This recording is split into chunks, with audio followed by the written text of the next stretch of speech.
आज मला कोर्टात एक वयस्कर क्लायंट थोडे टेन्शन मध्ये फोनवर बोलताना दिसले. मी सहज त्यांच्या जवळ जाऊन विचारलं, बाबा काय झालं? तर त्यांनी मला सांगितलं, मी प्रत्येक तारखेला कोर्टात नियमित हजर राहतो, पण माझा केसचा नंबर नेहमी शेवटी असतो आणि मग कोर्ट बंद व्हायचा वेळ होतो. तुमची सुद्धा केस प्रत्येक वेळी कोर्टाच्या शेवटच्या नंबरला असते का? आणि नंबर येण्याआधी कोर्ट उठतं, मग वकील म्हणतो यात मी काय करू?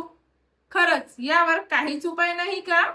आपण अनेकदा पाहतो की आपली केस कॉज लिस्ट मध्ये शेवटी असते आणि दिवसभर कोर्टात बसूनही आपल्या केसचा नंबर येत नाही.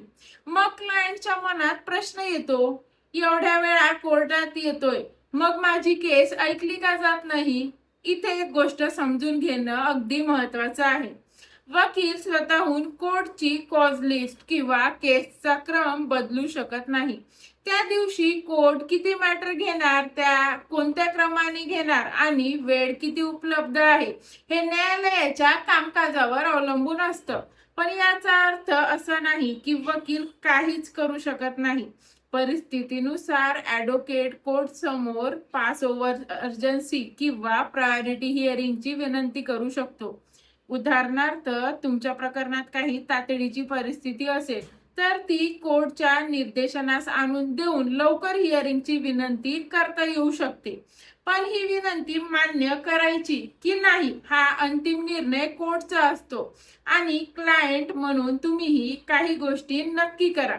प्रत्येक तारखेला फक्त आज केस लागली की नाही एवढंच विचारू नका, तर विचारा की आज कोर्टमध्ये काय झालं, काही ऑर्डर झाला का, पुढची तारीख कशासाठी दिलेली आहे. तसंच तुमच्या केसची केस हिस्ट्री आणि ऑर्डर्स याची माहिती तुम्ही स्वतःही तपासून घेऊ शकता.